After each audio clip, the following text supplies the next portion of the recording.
समाज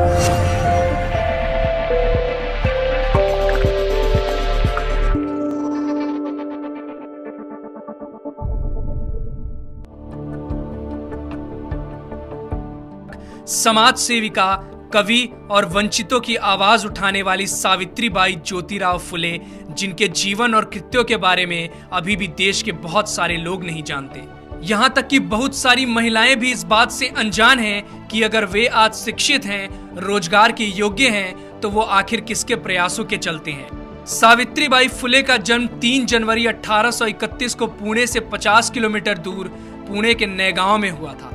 1840 में 10 वर्ष की उम्र में उनका विवाह ज्योतिराव के साथ हुआ था, जो कि उस समय 13 वर्ष के थे। उन्होंने एक बालक को गोद लिया था, जिसका नाम उन्होंने यशवंत रखा। ज्योतिराव ने अपनी पत्नी को घर पर ही पढ़ाया और उन्हें शिक्षिका के तौर पर प्रशिक्षित किया। बॉम्बे गार्जियन के 22 नवंबर 1851 में प्रकाशित एक खबर के अनुसार उनकी आगे की शिक्षा की जिम्मेदारी ज्योतिराव के मित्र सखाराम यशवंत परांजपे और केशव शिवराम भावलकर ने संभाली। सावित्रीबाई फुले भारत की पहली महिला अध्यापिका थीं। घर की देहरी लांघकर बाहर पढ़ाने जाने के उनके इस कदम से आधुनिक भारतीय महिला के सार्वजनिक जीवन का प्रारंभ होता है। उन्होंने अपने पति ज्योतिराव फुले के साथ मिलकर महिलाओं की शिक्षा के लिए महत्वपूर्ण काम किया। 1848 में उन्होंने देश में पहली महिला स्कूल की स्थापना की, जिसके बाद वो 5 अन्य विद्यालय खोलने में सफल हुई।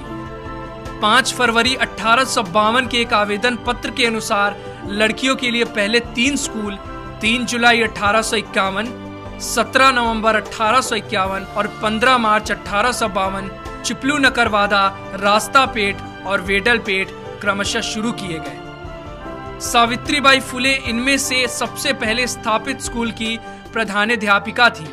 एक ऐसी महिला जिन्होंने 19वीं सदी में छुआछूत, बाल विवाह तथा विधवा विवाह निषेध जैसी कुरीतियों के विरुद्ध काम किया, उसे हिंदुस्तान ने भुला दिया। क्योंकि उनका जन्म एक दलित परिवार में हुआ था, उन्होंने भारत में नारी शिक्षा के लिए महत्वपूर्ण योगदान दिया। भारत में सावित्रीबाई और उनके पति दोनों ने मिलकर शूद्र एवं स्त्री शिक्षा आरंभ कर नए युग की नींव रखी। सत्यशोधक समाज की स्थापना 24 सितंबर 1873 को हुई और सावित्रीबाई फुले इस संस्था की एक अत्यधिक समर्पित कार्यकर्ता थी। ये संस्था कम से कम खर्चे पर दहेज मुक्त और बिना पंडित पुजारियों के विवाहों का आयोजन कराती थी।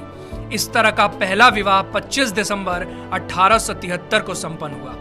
सावित्रीबाई के मित्र बाजूबाई निम्बंकर की पुत्री राधा और सीताराम जाबाजी अल्हाट की शादी पहली सत्यशोधक शादी थी। इस ऐतिहासिक अवसर पर सावित्रीबाई ने स्वयं सभी खर्चे वहन किए। इस प्रकार के विवाहों की पद्धति पंजीकृत विवाहों से मिलती जुलती होती थी, जो आज भी भारत के कई भागों में पाई जाती है।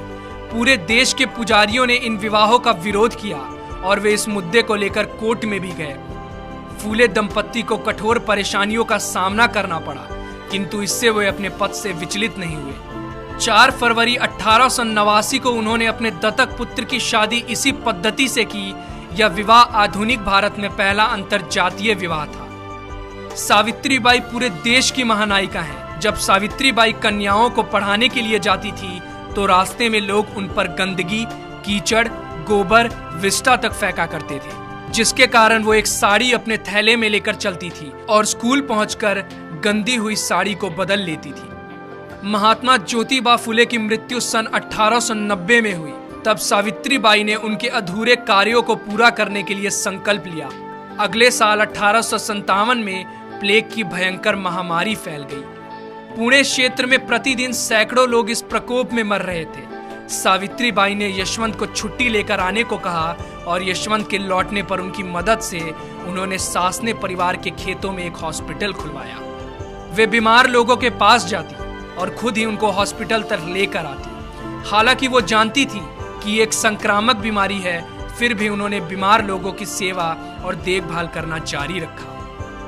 जैसे ही उनको पता चला कि मुंदवा गांव के बाहर महारों की बस्ती में पांडुरंग बाबाजी गायकवाड़ का पुत्र प्लेग से पीड़ित हो गया है, वो वहां गई और बीमार बच्चे को पीठ पर लादकर हॉस्पिटल लेकर दौड़ी। इस प्रक्रिया में यह महामारी उनको भी लग गई और 10 मार्च 1897 को रात 9 बजे आखिरकार उनकी सांसें हमेशा के लिए थम गई। दीनबंधु ने उनके मृत्यु की खबर को बड़े ही दुख के साथ प्रकाशित किया।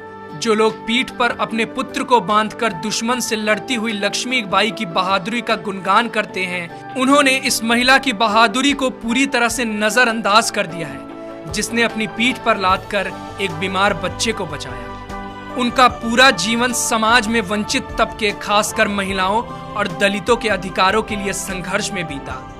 उनकी एक बहुत ही प्रसिद्ध कविता है जिसमें वो सबको पढ़ने लिखने की प्रेरणा देकर जाति तोड़ने की बात करती है। जाओ, जाकर पढ़ो लिखो, बनो आत्मनिर्भर, बनो मेहनती, काम करो ज्ञान और धन इकट्ठा करो। ज्ञान के बिना सब खो जाता है, ज्ञान के बिना हम जानवर बन जाते हैं। इसलिए खाली ना बैठो, जाओ, जाकर शिक्षा लो। तुम्हारे पास सीखने का सुनहरा मौका है, इसलिए सीखो और जाति के बंधन को तोड़ो।